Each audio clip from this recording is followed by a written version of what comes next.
him for a few years now. He's always just able, he listens. Of course, those people, and there are many among those here, have the feelings they are standing at a cliff and they may fall over at any moment.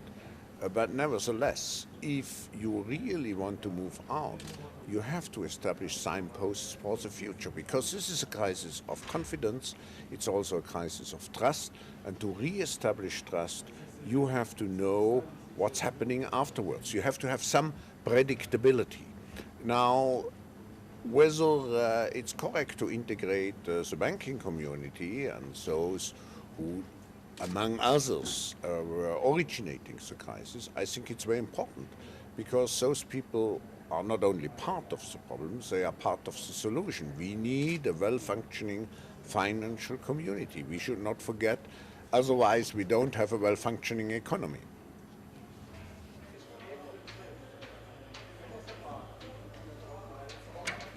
I think people have become much more demanding. They come here, they spend 5 days. It's a special effort at a very critical moment of the companies or the nation's history. So we are very well aware that we have a tremendous responsibility. And as you can imagine, since I'm at the top of the organization, I'm spending quite some sleepless nights.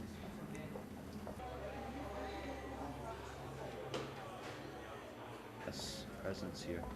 Of course, it makes it less productive, but on the other hand, we are today in a multipolar world. We know that the US will much more engage into international cooperation, particularly based on the latest statements of the President in the environmental field. We will have to see the trade field. So I think in the spirit, we will act very much in parallel of what the US administration has in mind and what the people will here discuss.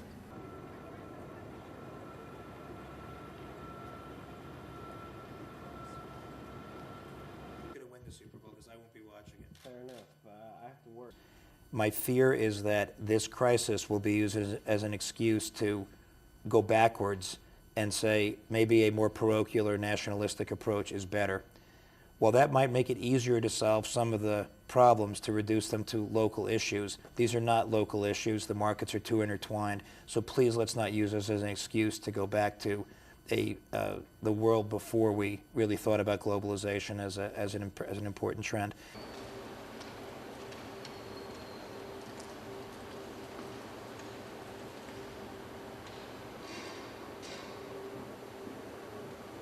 It's going to be a spirit along the same lines of all working together to solve these issues.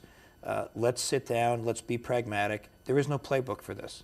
I haven't found anybody alive who remembers any kind of a situation where the markets and the economy were in such distress. I can imagine how fascinating it'll be this year. Everyone's just going to be, as you